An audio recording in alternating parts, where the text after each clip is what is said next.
চলতি সপ্তাহে বর্ষা ঢুকেছে দক্ষিণবঙ্গে, কিন্তু নিম্নচাপ শক্তি হারিয়েছে ঝাড়খণ্ডে, যার জেরে শুক্রবার থেকে বৃষ্টির দাপট কিছুটা কমেছে। আজ শনিবার দেখা মিলেছে রোদের, তবে এই বিরতি মাত্র দুদিনের। মৌসুমী অক্ষরেখা বা বর্ষার প্রভাবে বিক্ষিপ্তভাবে বৃষ্টি চলবে। আলিপুর আবহাওয়া দপ্তর জানিয়েছে, রবিবার থেকে আবার দক্ষিণবঙ্গে ঝড় বৃষ্টির সম্ভাবনা রয়েছে। ভিজবে কলকাতাও। দক্ষিণবঙ্গের 9টি জেলায় আগামী সপ্তাহে ভারী বৃষ্টির সম্ভাবনা রয়েছে।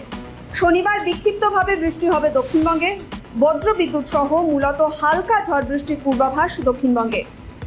অপরদিকে রবিবার থেকে মঙ্গলবার পর্যন্ত কলকাতায় বিক্ষিপ্তভাবে বজ্রবিদ্যুৎ সহ বৃষ্টি হতে পারে। সেই সঙ্গে থাকবে ঘন্টায় 30 থেকে 40 কিলোমিটার বেগে ঝোড়ো হাওয়া। একই পূর্বাভাস রয়েছে হাওড়া, হুগলি, উত্তর 24 পরগনা, ঝাড়গ্রাম, পুরুলিয়া, পূর্ব বর্ধমান, পশ্চিম বর্ধমান, বাঁকুড়া ও নদিয়ায়। কোথাও কোথাও ঝোড়ো হাওয়ার বেগ হতে পারে ঘন্টায় 40 থেকে 50 কিলোমিটার পর্যন্ত। দক্ষিণ 24 পরগনা, পূর্ব মেদিনীপুর, পশ্চিম মেদিনীপুরে মঙ্গলবার এবং বীরভূম, মুর্শিদাবাদে রবিবার ভারী বৃষ্টি হতে পারে।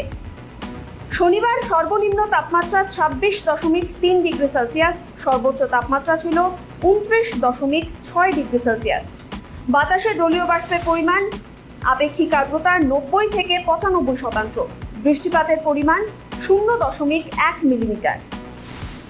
দক্ষিণবঙ্গে সবেমাত্র বর্ষার প্রবেশ হলেও উত্তরবঙ্গে বর্ষা ঢুকেছে বেশ কয়েকদিন আগে। বর্ষার বৃষ্টি চলছে উত্তরবঙ্গের জেলায় জেলায়। উত্তরবঙ্গের দার্জিলিং, কালিম্পং, আলিপুরদুয়ার, কোচবিহার, জলপাইগুড়ি, উত্তর দিনাজপুরে ভারী বৃষ্টির সতর্কতা থাকছে সপ্তাহ জুড়েই। রবিবার দার্জিলিং ও কালিম্পংয়ে প্রবল বর্ষণের সম্ভাবনা রয়েছে। মালদা, দক্ষিণ দিনাজপুরে বজ্রবিদ্যুৎ সহ ঝড় বৃষ্টির আশঙ্কা থাকছে।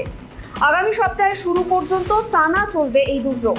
বৃষ্টির পাশাপাশি উত্তরবঙ্গের বেশ কিছু জেলায় 30 থেকে 40 কিলোমিটার বেগে ঝোড়ো হাওয়ার দাপট দেখা যেতে পারে। পাহাড়ি এলাকাগুলোতে বৃষ্টির জেরে ধস নামার আশঙ্কা রয়েছে, পাশাপাশি কুয়াশাজনিত কারণে দৃশ্যমানতা কমতে পারে।